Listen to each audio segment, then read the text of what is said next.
आइए आपके सामने हमारा प्रयास। Hello everyone. ज्योग्राफी मुश्किल लगती है कभी कभी ना। लगता है कि क्या पढ़े नहीं पढ़े टाइप की चीज़ें। और अपकमिंग एग्जामिनेशन जो भी आने वाले एग्जाम हैं पीसीएस और यूपीएससी के लिए खास करके, अदर एग्जाम में भी सूट करेगा ऐसा नहीं है। ज्योग्राफी को आसान कैसे बनाएं, ज्योग्राफी में ज़्यादा एफर्ट नहीं करके उसको कमांडिंग पोजीशन में कैसे लाएं।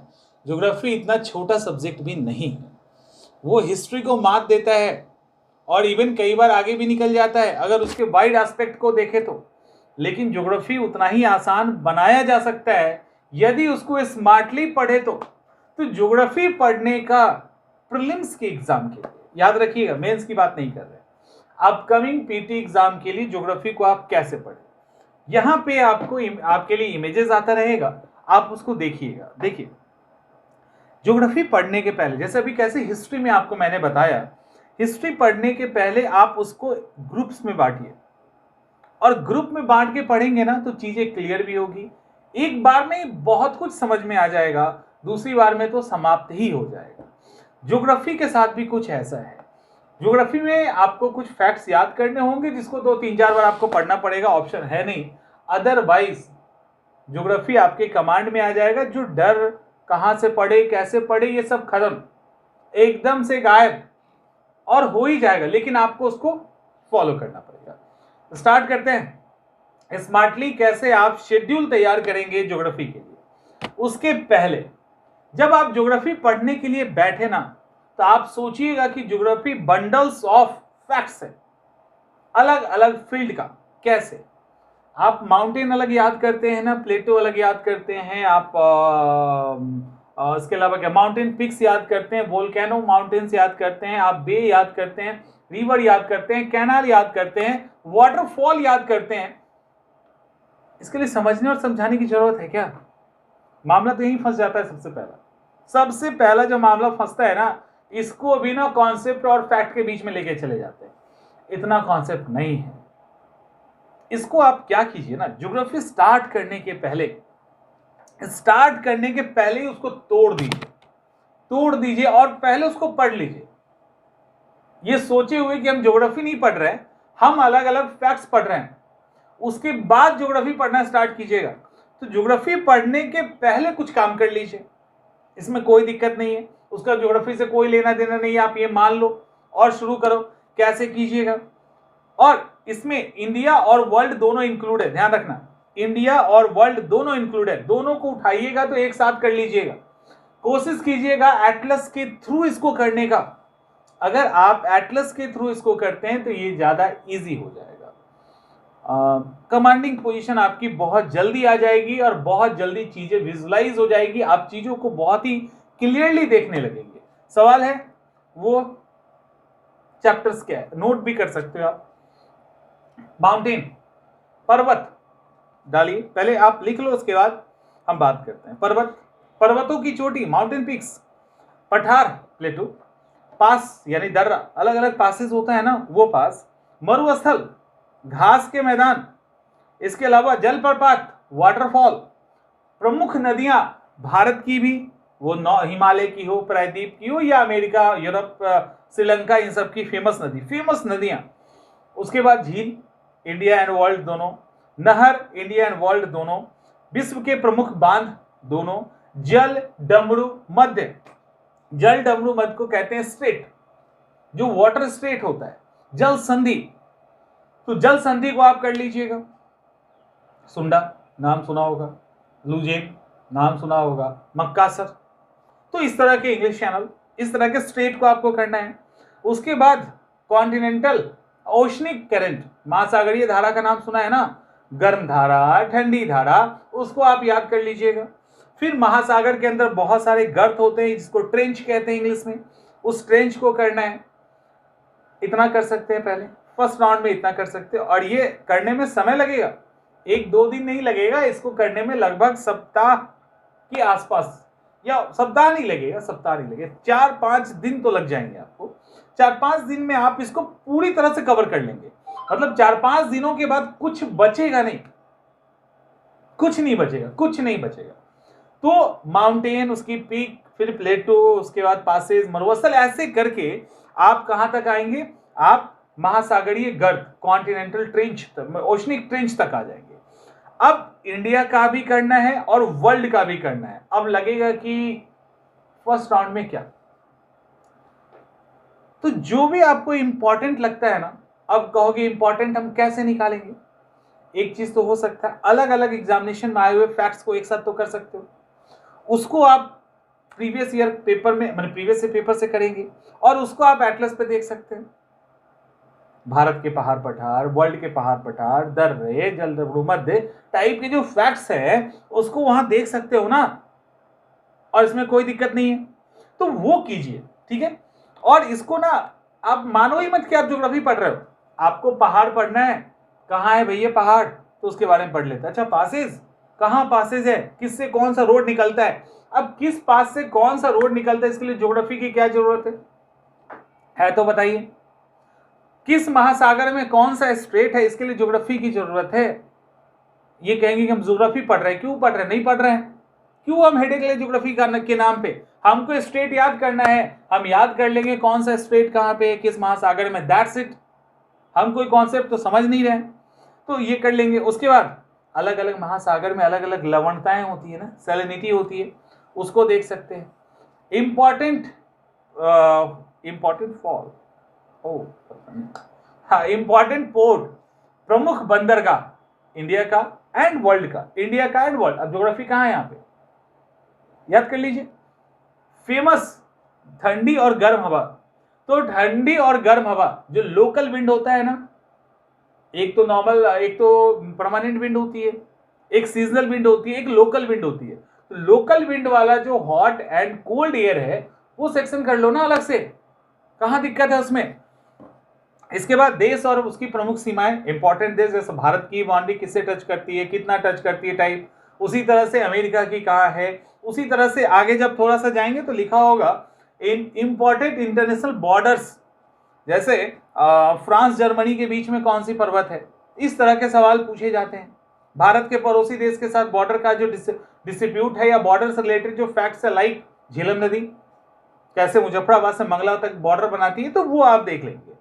Land locked country and land locked state, Bihar India का, और कंट्री के मामले में वर्ल्ड का, खास करके नॉर्थ ईस्ट में, अफ्रीका में, यूरोप के अंदर, तो इन सब जगहों पे क्या करेंगे, लैंड लॉक्ड जो कंट्रीज है उसको एक बार लॉक कर लो, दिमाग के अंदर किया जा सकता है, तो उसको लॉक कर लीजिए, लॉक हो जाएगा। नदी किनारे स्थित विश्व के प्रमुख शहर, इंडिया का भी साथ में और वर्ल्ड का भी। इसके अलावा प्रमुख जनजातियां, भारत की भी, वर्ल्ड की भी, भारत की भी, वर्ल्ड की भी, खत्म। यहां तक सेकेंड लॉट में आप फैक्ट्स को कवर कर लेंगे, राइट। अब जो फैक्ट आ रहा है वो है, यूनिवर्स को देख लो एक बार, सोलर सिस्टम, उससे रिलेटेड जो गतिविधियां हैं, उनके ग्रह, क्षुद्र ग्रह भी है, कॉमेट भी है, यानी धूमकेतु भी है, इस तरह की जो भी और पार्ट्स है उसको आप वहां देख लेंगे। अक्षांश और देशांतर, लैटिट्यूड एंड लॉन्गिट्यूड, जब लैटिट्यूड और लॉन्गिट्यूड देखोगे तो कर्क रेखा भारत में कहां से गुजर रही है, या tropic of cancer, tropic of capricorn, equator, या 0 degree time line, 0 degree date line, समझ में आ रहा है। तो लैटिट्यूड भी और लॉन्गिट्यूड भी, ये कहां से गुजर रहा है, क्या गुजर, इसको देखना है ना, ज्योग्राफी कहां है, इसको तो अलग से देखना है। ये हो गया। इसके बाद जितने ग्लेशियर हैं इंपॉर्टेंट इंडिया के, सियाचिन, बाल्टेरो, बियाफो टाइप, काराकोरम में, वो सब आप देख लेना, कुछ अलग है तो उसको देख लीजिएगा।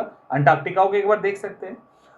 Famous tourism spot, famous tourism spot पे ना, फेमस स्पॉट्स को भी देख लीजिएगा। कैसे देखेंगे, अमेरिका में न्यूयॉर्क कहाँ पे है, वॉशिंगटन कहाँ है, जर्मनी में कौन कौन से मेन जगह है, फ्रांस के अंदर पेरिस कहाँ है टाइप की, तो ऐसे करके, या बांग्लादेश है, नेपाल है तो काठमांडू कहाँ है, तो ऐसे करके जो मेन स्पॉट है ना वो आपको दिखना चाहिए। ईरान है तो तेहरान कहाँ है, समझ में आ रहा है, यूक्रेन कहाँ पे है, रसिया का बॉर्डर कहाँ कहाँ टच कर रहा है, टाइप की चीजें आपको क्लियर होनी चाहिए। तो जो टूरिस्ट स्पॉट है उसको तो देखेंगे, जो रिलीजियस है, हिस्टोरिकल है, साथ में जो नॉर्मल कंट्रीज फेमस हैं, जो जगह है उसको भी आपको देखना है कि सिडनी, पर्थ, एडिलेड कहाँ है, तो उसको भी देख लेना है, कहानी खत्म। यहां तक आपके पास कोई ज्योग्राफी नहीं है, यहां तक कोई ज्योग्राफी नहीं। यहां तक आपके पास बंडल ऑफ फैक्ट्स है, बंडल ऑफ टॉपिक है, जिसके बंडल ऑफ फैक्ट्स आपको याद करने हैं। इसको ज्योग्राफी में डाल के जबरदस्ती भारी मत बनाइए और जबरदस्ती एक्स्ट्रा बर्डन मत लीजिए। यहां तक क्लियर? अब ज्योग्राफी पढ़ना है, अब पढ़ना है, अब एक्चुअली पढ़ना है कि भूकंप कैसे आता है, और भूकंप उसके बाद पढ़ लीजिए भूकंप जोन कौन कौन सा है। लेकिन भूकंप आने का कॉन्सेप्ट आप चाहो तो कॉन्टिनेंटल ड्रिफ्ट थ्योरी भी पढ़ सकते हैं। उसके बाद वोल्केनो एक्टिविटी, वोल्केनो कैसे होती है, कितने प्रकार की होती है, कहां कहां उसके पीक्स हैं या माउंटेन है, आप देख सकते हैं, आप देख सकते हैं। ठीक है, यहां ज्योग्राफी है। एटमॉस्फेयर, टाइप्स ऑफ, जो लेयर्स ऑफ एटमॉस्फेयर है, कौन कौन से गैस का कॉम्बिनेशन है, कितना है, क्या क्या आंधी तूफान साइक्लोन आता है, वो सब आप वहां देख सकते हो। ये ज्योग्राफी है। क्लाउड का फॉर्मेशन कैसे होता है, क्लाउड के टाइप्स कितने हैं, चक्रवात, साइक्लोन कैसे आता है, टाइप्स ऑफ साइक्लोन, साइक्लोन का इंपैक्ट, उसका नाम कैसे रखा जाता है, क्या स्पीड है, कैसे ट्रॉपिकल साइक्लोन टेम्परेट से अलग होता है, ये ज्योग्राफी है। समझिए। ह्यूमिडिटी, कैसे एयर के अंदर हीट बढ़ जाता है तो ह्यूमिडिटी एब्जॉर्ब करने की क्षमता बढ़ जाती है। एब्सोल्यूट ह्यूमिडिटी क्या होता है, रिलेटिव ह्यूमिडिटी क्या होता है, तो ये आप यहां देख सकते हैं। एयर प्रेशर, वायु दाब क्या होता है, और वर्ल्ड यानी ग्लोब पर एयर प्रेशर की जो 7 पट्टियां हैं, high pressure and low pressure को मिलाकर, वो क्या है, उसके पीछे कॉन्सेप्ट क्या है, क्यों ऐसा बनता है, दैट इज ज्योग्राफी। ये ज्योग्राफी है, कॉन्सेप्ट है, पढ़िए। इसके बाद हाइड्रोस्फीयर पे आ जाओ। हीट बजट देखोगे कि सूरज से कितना हीट आता है, पृथ्वी कितनी एब्जॉर्ब करती है, उसको कैसा रिटर्न करती है, इसके साथ ग्लोबल वार्मिंग का कॉन्सेप्ट आता है, ज्योग्राफी है।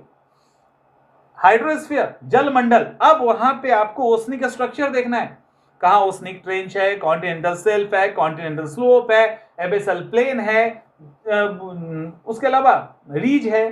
तो ये सब क्या देखोगे, ये आप हाइड्रोस्फीयर में देखेंगे, जो आपको पढ़ना है और समझना भी है। टाइड एंड ईव, ज्वार और भाटा, टाइड और ईव कैसे आता है, हर 12 घंटे पे आना चाहिए, 12 घंटे 26 मिनट पे आता है, 26 मिनट लेट क्यों होता है, कहां कितना टाइड आता है, टाइड आने का कंडीशन क्या है, अमावस्या पूर्णिमा की कहानी अलग है, सिजगी की कहानी अलग है, वो सब आपको यहाँ पे समझना है, ये समझना है। उसके बाद कोरल रीफ, प्रवाल भित्ति, कोरल रीफ क्या होता है, कोरल्स किस कंडीशन में जिंदा रहते हैं, और कोरल ब्लीचिंग क्या होता है, टाइप की चीजें आपको समझनी है, तब जाके पढ़ो। ठीक है, ये आपका सेक्शन ज्योग्राफी का था, इसको अब अलग कीजिए। अब थोड़ा सा भारत पे फोकस करेंगे। अभी तक आपने पहाड़ पठार मैदान नदियां इन सब में भारत को देख लिया है, लेकिन अब थोड़ा सा भारत को और जानेंगे। दैट इज भारत का जो जनरल इंट्रोडक्शन या सामान्य परिचय जिसको कहते हैं, जिसके अंदर खास करके क्या आएगा, सामान्य परिचय में क्या एरिया है, ये सब आप देखोगे, लेकिन उसका जो रीजनल डिवीजन है, जो उसकी प्रादेशिक विभाजन है, जैसे नॉर्थ के अंदर हिमालय की पर्वतमाला अरावली है, फिर साउथ में दक्कन प्लेटो है, नॉर्थ ईस्ट है, इसके बाद प्लेन है, आइसलैंड है, तो ऐसे करके ईस्टर्न घाट है, वेस्टर्न घाट है, इसके ऐसे करके डिवाइड करते हैं ना।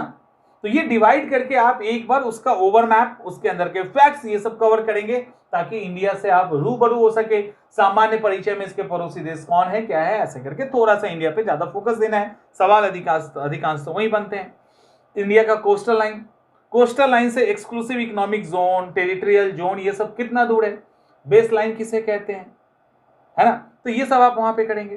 पूर्वी घाट, पश्चिमी घाट, इंडिया की क्लाइमेट कैसी है, कैसे गर्मी सर्दी बरसात कब कब आता है, इंडिया की क्लाइमेट में जो मॉनसूनी क्लाइमेट है वो इसकी खास विशेषता है, मॉनसून कैसे आता है, उस पर इंपैक्ट कैसे पड़ता है, एल नीनो, ला नीना, पूर्वी जेट स्ट्रीम, पश्चिमी जेट स्ट्रीम, कोटेश्वरम की जो थ्योरी है, वो सब। तो ओवरऑल ये जो है ना एक बड़ा सेक्शन है जिसको आपको कवर करना है। मिट्टी देख लीजिएगा।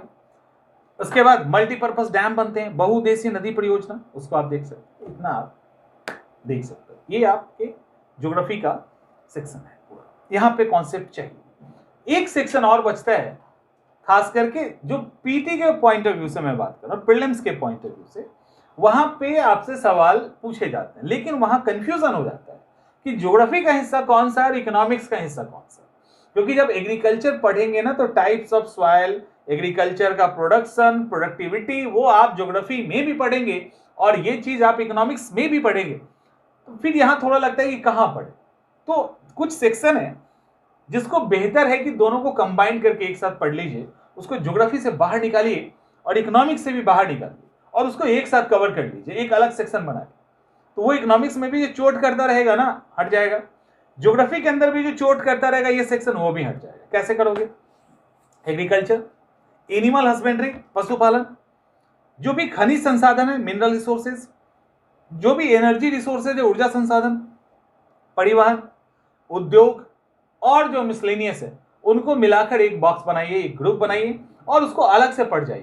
तो इकोनॉमिक्स में भी ये झंझट खत्म हो जाएगा और ज्योग्राफी में भी खत्म हो जाएगा। और एक ह्यूमन ज्योग्राफी देख सकते हैं जो खासकर यूपीएससी का एग्जाम दे रहे हैं, तो वो देख सकते हैं वहां पे पॉपुलेशन, ट्राइब्स, तो आप उसका एक झलक ऊपर आपको मिल चुका है, टॉपिक मिल चुका है, वो सब मिला के ह्यूमन ज्योग्राफी टोटल बनता है।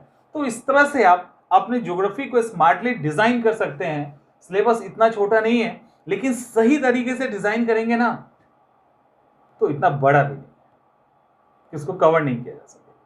तो बेहतर है कि बढ़िया से इसको इसी तरह से आप के इमेजेस गए होंगे, आप नोट डाउन कर लीजिए और ऐसे ग्रुप्स बना के उसको पढ़िए। उसके बाद देखो कैसे चमत्कार टाइप की चीजें होंगी आपके साथ, मतलब इतना जल्दी चीजों को समझ जाएंगे, फैक्ट्स पे कमांड होने लगेगा यही था क्या ज्योग्राफी। मिलते हैं अगले वीडियो में।